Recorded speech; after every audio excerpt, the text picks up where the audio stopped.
हूँ माफ कर दे इसको। माफ तो इसे मैं मर के भी ना करूं, बगैर के दंड न तोड़ दियो तो मेरा नाम भी। तुम चलो ना बाबा, इसका तो दिमाग खराब है, पता नहीं क्या समझती है अपने आप को। और यार चल तू दफा हो यहाँ से। दफा हो बस। हर दौर अपनी चंद कहानियाँ खुद मुंतखब करता है।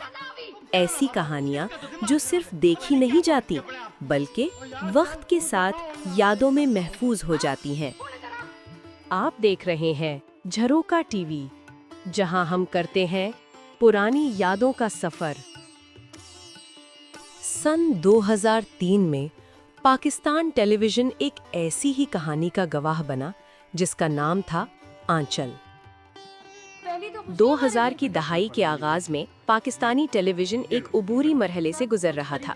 ये वो वक्त था जब कहानी और रफ्तार के दरमियान तवाज़ुन कायम रखने की कोशिश की जा रही थी। कराची सेंटर से पेश किया जाने वाला ड्रामा आंचल इसी फिक्री तसलसल का हिस्सा था।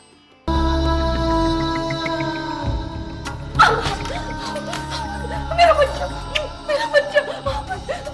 किधर चला गया था मेरे को छोड़ के?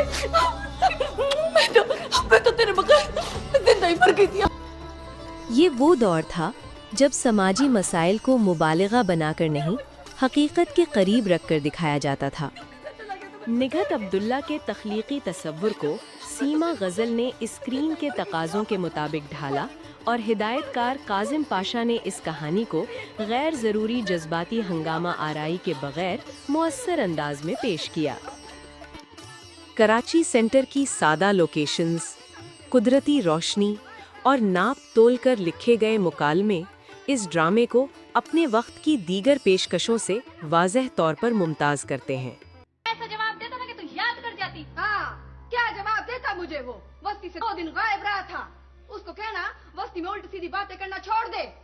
हाँ, और अगर ना माने ना उसे पट्टा डाल कर रख, समझी? एक ऐसी कहानी जो किसी नजरिए की नहीं बल्कि एक जिंदगी की नुमाइंदगी करती थी। यहीं से कहानी रेशम तक पहुंचती है। अरे क्या बात है? रशीद कितना? वो तो सुबह से कहीं काम गया है। क्यों? बात क्या है? हाँ, उसको कहना कि अब उसकी इज्जत बहुत जाग रही है। उस पर क्या हुआ था जब बेवा औरत जिसका शौहर रियासती जिम्मेदारी निभाते हुए जान से हाथ धो बैठा। इसके बाद रेशम को 4 एकड़ जमीन अलॉट की जाती है। यही जमीन कहानी में सहारा भी बनती है और तनाज़ा भी। आंचल एक फर्द की कहानी के तौर पर शुरू होता है, मगर आहिस्ता आहिस्ता ये एक समाजी मंजरनामा बन जाता है।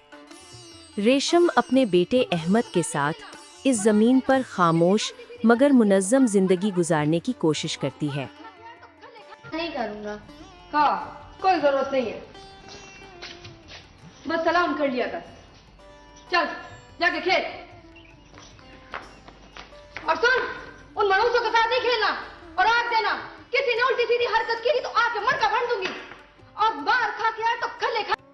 लेकिन एक औरत का अकेली जमीन की मालिक होना इस माशरती माहौल में गैर मामूली बात है। इसी वजह से रेशम मुख्तलिफ समाजी दबाव का सामना करती है। तू रखा है, काय का रखा है? 4 बच्चे तुझे संभाल नहीं जाते, खड़ा मुंह देखता रहता है। तू बस सीढ़ियां भगाते रहना। वो क्या फसल खराब करेंगी? फसल तो ये मनुष्य खराब करते हैं। नहीं चाहिए, नहीं चाहिए। कहानी में अजीम अब्बासी शामिल होता है, एक शहरी पसे मंजर रखने वाला शख्स जिसकी अपनी जिंदगी दाखिली मसाइल से घिरी हुई है। फिर नासिर एहसान, एक उस्ताद जो रेशम को तर्स या मसले के तौर पर नहीं बल्कि एक जिम्मेदार फर्द के तौर पर देखता है। कमरा तो खाली है, किराए पर भी देना है, मगर तुम मुझे कोई शरीफ आदमी नहीं लगते। क्या मतलब है आपका? मैं आपको शक्ल से लफंगा लगता हूँ? हाँ, मैं शक्लें वकलें नहीं देखती, बड़ी अच्छी अच्छी शक्लों वाले अंदर से शैतान निकलते हैं।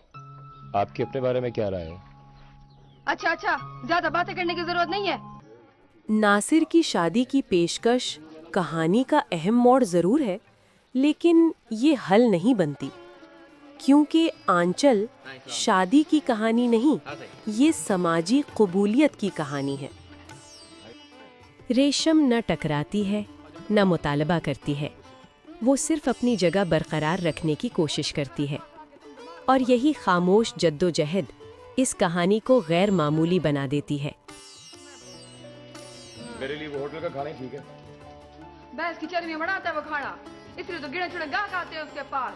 हर बंदा ही बेईमान है उसका, तो इसलिए तो बरकत नहीं होती वहाँ। जाओ जाओ खाओ जाके भैंस की चर्बी, बाद में पता चलेगा खाना खा रहे थे जहर। अब मेरे पास दवाइयाँ नहीं है, मैं बाहर पड़ के तेरी खुदबंदी करूंगी अब मैं। रेशम की कहानी अकेली नहीं चलती, उसके गिर्द और भी जिंदगियां हैं जो इस खामोश बोझ को संभालती हैं। और ठीक से कर नाश्ता,